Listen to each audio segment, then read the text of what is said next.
What's up, guys? How's it going, guys? How's it going, chat? I got 13 minutes with you. I'm going to talk about some news, some things that happened in my life recently, some insights, and some tips on the future. Oh my, it was an amazing imagine a small town completely set up for you. Everyone in the town had names of all the people that you grew up with that you missed. Important names in your life, like I've been mentioning. Even a Casey, where my sister's name is Danielle, her brother's name is Daniel. And it's a small town, and then under the town, there's this little valleyway by a river. And she's at the very bottom in a back office, and she has a receptionist named Lisa. And I had to meet at the restaurant next door. I went first before I knew about Casey. I had to go meet. I wanted some pancakes. So I met Lisa, my server, and I tipped her extra $7 because I was blessed that day. She was kind of a bitch. Fuck her. But that's this town. These rural towns in Vermont where there's no police presence. So everybody's angry because at any moment something could happen. And respect is huge. So everybody's doesn't want that changed. Everyone's like that gang stalker I posted earlier. You heard me? I know you heard me. So I'm the embodiment of Jesus. Jesus Christ. No, listen. So I met Lisa. Lisa was like, go next door. I met Lisa. I go in and meet Casey, and we talk about cardinals. I don't know if you've been following me long enough, you realize that all these strangers that I meet are visited by cardinals. But Casey brings me to a church. In the church, giant cardinal mural. There's a homeless man. Homeless man is obviously one of these demons that want to eat your spirit. You know, they sit there and judge you and chuckle, and if the attention comes away from you for any second and they can take that channel, they go, ha! And then they try to hit you. And they try to take all your energy away, all the things you've been manifested, where you are in this current of energy and information. How do you think, wherever these thoughts come from and these emotions and these vibes that you share with the community, they try to interject that and they try to become you and they try to leave. So that happened a lot. But also at the same time, I'm meeting tons of different people. I'm going tons of different places. I'm getting, like you saw earlier, those military. The military uniform guys were showing up to get into my environment and into my vicinity. Try to rope out some of that attention. Try to steal some of my Bitcoin. You feel me? I'm suffering every single day. Getting into that laundromat, walking the mile to get there in the freezing cold. I'm in the freezing cold car. I'm returning cans for money. I'm going on there and begging Telegram groups to put me onto the next 10x coin so I can blow up, so that I can finally get my compound in the woods where I can raise dogs and I can have guns and I can have solar panels and chicken coops and mobile greenhouses and RVs that we gut and put in food, and I can start building a studio to incorporate the dreams of all these people that I'm meeting, because I'm Casey. I'm this North Star, I'm the pinnacle, I'm the point. I've got all these people attached to me I can feel trying me as I'm sitting here in the car like this all day. Just seeing how my inner system works. And what I'm noticing is that a lot of you have hesitation. And that hesitation and that unwillingness to be an assertive, dominant leader of your life, to be able to drive the boat forward yourself. When you stagnate and you wait for somebody else, you're projecting that into your network of relationships. You're being a disease to your community. You understand? So I get this huge moment. That guy came out. So I was hooping. I was playing ball, playing basketball, shooting for the first time, doing something active instead of being this crazy piece of garbage.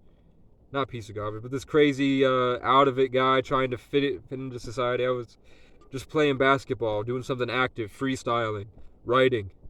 And I finally got back into my body, and I felt great. I remembered what it was like to be 17 when I would walk into the room and everybody would shy out of the way. Because I carried this presence when I was locked in the retreat in a locked room, and they would put me on the 1 hour that we were allowed outside. They taught us martial arts, and then they would put us in sports together. And I would be up against like these co-eds of crazy, mentally ill children for ages from 12 to 17, and they would put us in soccer, and that was the only time we got active. And I would get mad, and I would just bum rush and break. I broke ankles. I broke their ankles. Not like in basketball where you chop somebody up. I'm talking about we're playing soccer, and there's a girl that's like 15 at me, or a guy that's 17, and they're coming at me. And I'd put my boots on, and I would just rip right through them and break all their ankles to get in, because I was pissed that they would lock me in a room all day, and they would take my parents away every time that I gave off a little bit of a bad emotion.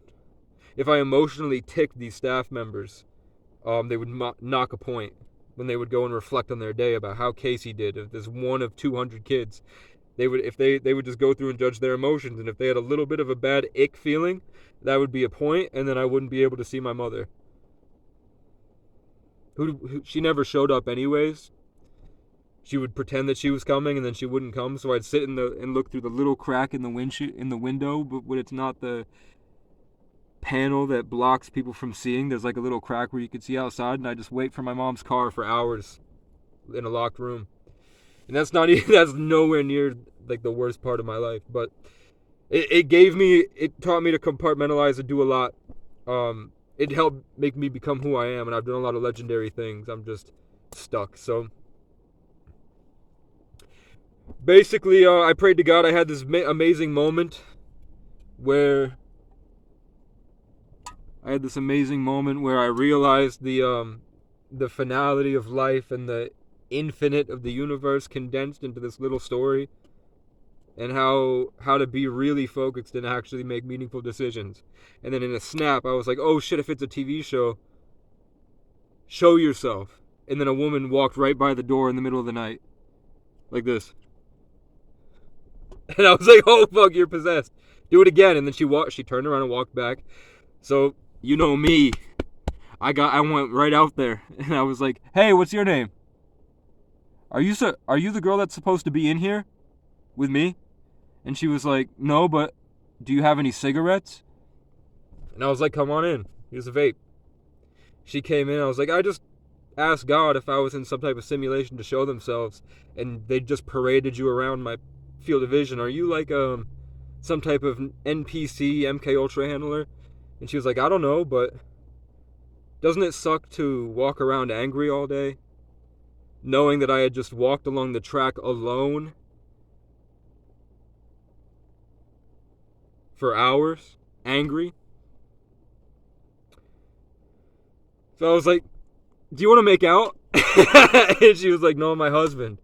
I was like, oh, can I have a hug? And she's like, yeah. And I was like, can I spin you around? And she blushed, and I spun her around.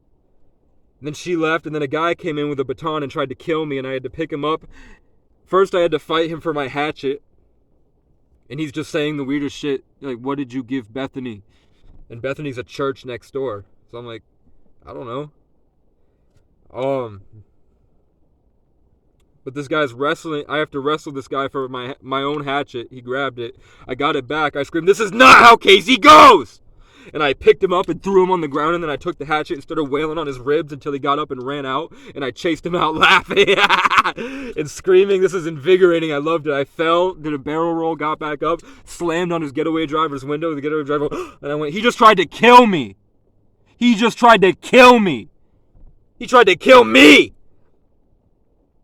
So he was like, because he's on drugs, and he's like, let's get out of here, because he's an NPC. It's a fake Batman henchman script. That guy has no character, and he's on drugs, so he's like giving himself to something else. You feel me? Are you paying attention to the flow of information here? So he goes in reverse and slams into the light post and leaves. I call the police. The police show up, and they're obviously reptiles. They're like this. Negative. I can already feel that they're just trying, that I'm glowing, and I can feel that they're empty, and I can feel that I've been around long enough to understand You should try it. You should go outside and test the field, test some strategies. But I've been told that my brain, I have 3 minutes. I've been told that my brain, being a 33, I'm supposed to be the smartest in the room. I'm not flexing on you. This is like a compartmentalized personality that I've built over time that lets me function in my isolation. I'm glad you listen. I'm not an incel. My body count's 30. I've been with models. I've been with porn stars. I've been in Miami at my childhood heroes Airbnb with bad bitches. Having a panic attack, but still, obviously I understand that I'm a handsome young man with the force of 1,000 lions and dragons behind me and an ancient bloodline. And my mom's got a type of blood that we can't find in the DNA sequence. So at some point our bloodline was implanted. And I was a Freemason baby. You all know the story. So listen, I've got 2 minutes. So basically, I whooped that guy and he left. The police come in. I just knew. It hit my head. Casey, they don't want you to win. They want to, this whole game is trying to insert its narrative over yours. Don't you understand that it's this hard? So you're not going to get a win like this. But I tried. I'll force it. I'll try to force it and make it happen my way. Because that's who I am. I make an impact. I'm Casey Francis O'Brien. I'm the light of the world. I'm the polar bear, lion, dragon, mighty spear. Listen. So, a couple days went by. They took the footage. The guy walks up to me and says he's a Jehovah's Witness, and then he trespasses me. As soon as I'm feeling good, it's like everything gets stirred. I upset all the demons in the network.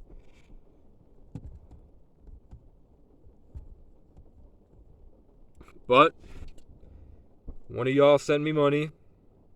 I'm really grateful.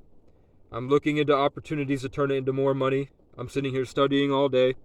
I'm watching videos on the next best way to invest. I'm getting in tons of communities so that I can turn this into more money.